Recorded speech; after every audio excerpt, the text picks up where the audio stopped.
చాలా దుర్మార్గం ఇది.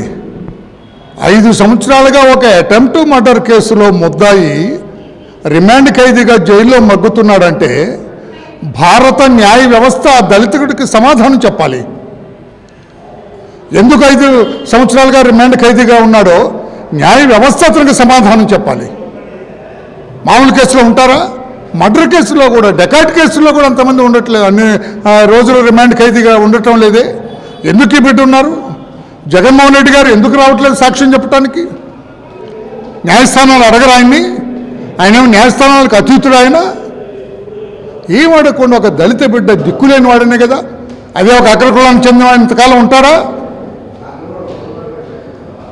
ఇంకొక ధనవంతుడు ఇంతకాలం ఉంటాడా? పేదవాడు, దిక్కులేనివాడు, అంటరాని వాడనే కదా ఇంతకాలంగా బిడ్డున్నాడు. ఇప్పటికైనా న్యాయ వ్యవస్థ కళ్ళు తెరవాలని చెప్పి నేను తెలియజేస్తున్నాను. ఒక పెద్ద మాట వాడే నేను.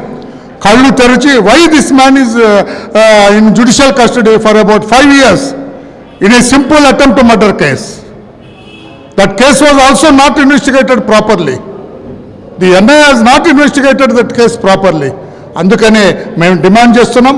ఇతను పక్షాన తెలుగుదేశం పార్టీ నిలబడి పోరాటం చేస్తుంది.